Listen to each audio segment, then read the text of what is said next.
Praise the Lord. கர்த்தருக்கு ஸ்தோத்திரம். இன்று கர்த்தர் நம்மோடு பேச விரும்புகிற வார்த்தை, உங்கள் வாய்க்கால்கள் தண்ணீரினால் நிரப்பப்படும்.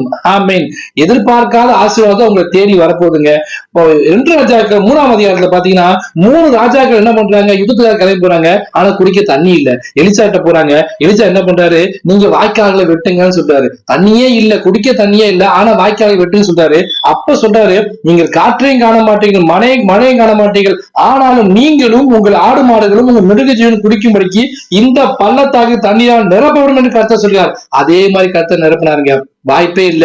நீங்க சொல்லலாம், எனக்கு எல்லாம் வாய்ப்பே இல்ல, நானா எழும்புறதுக்கு வாய்ப்பே இல்லை, என் குடும்பம் எழும்புறதுக்கு வாய்ப்பே இல்லை, நானா ஆசைக்கு ஒரு கடன் அடைக்கிறதுக்கு வாய்ப்பே இல்லை, என் வியாதி சுகமடைக்கு வாய்ப்பே இல்லைன்னு சொல்லி நீங்க வாய்ப்பே இல்லாத இடத்துல உட்காந்துருக்கீங்களா? கர்த்தர் உங்களுக்கு ஒரு வழியை திறக்க போறாருங்க. எதிர்பார்க்காத ஆசீர்வாதம் தேடி வரப்போகுது. நீங்க காற்றையும் காண மாட்டீங்க, மழையும் காண மாட்டீங்க, ஆசீர்வாதத்துக்கு வழியே இல்ல, விடுதலைக்கு வழியே இல்லைன்னு சொல்லி சோர்ந்து போயிருக்கீங்களா? கர்த்தர் உங்களை பார்த்து சொல்றாரு, உங்க வாய்க்கால்கள் தண்ணீரால் நிரப்பப்படும். தண்ணீர் அபிஷேகத்தை குறிக்கிறது, ஆசீர்வாதத்தை குறிக்கிறது. தாகம் மூலமே தண்ணீரை ஊற்றுன்னு சொல்லிருக்கா இல்லையா? உங்க வாழ்க்கைக்கு எல்லா வறட்சியும் நீங்க போதுங்க. நீங்க சோர்ந்து போயிருந்த காலத்துக்கு பதிலா கர்த்தர் தண்ணீரால் நிரப்ப போறாரு.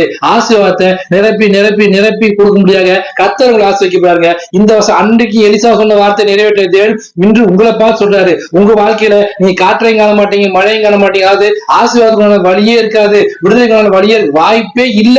அந்த இடத்துல கர்த்தர் புதுசா ஒரு வழியை உண்டாக்கி ஒரு ஆசீர்வாதத்தை, ஒரு தண்ணீரை, ஒரு ஆசீர்வாதம் தண்ணீரை உங்களுக்கு கொடுத்து நிரப்ப போறாரு. எல்லாவற்றையும் நிரப்புகிற தேவன் இன்று உங்க வாய்க்கால்கள் வறண்டு போன வறட்சியா இருக்கிற தண்ணீர் ஆசீர்வாதத்தை காணாத உங்க வாழ்க்கையில கர்த்தர் தண்ணீர் என்ற ஆசீர்வாதத்தை கொடுத்து நிரப்பி நிரப்பி நிரப்பி ஆசீர்வதிப்பாரு. எல்லாவற்றையும் நிரப்புகிற தேவன் இன்றைக்கு உங்களை தம்முடைய ஆசீர்வாதத்தால நிரப்ப போறாரு. விசுவாசத்தோட காத்திருங்க. உங்க வாய்க்கால்கள் தண்ணீரால் நிரப்பப்படும். ஆமென். God bless you.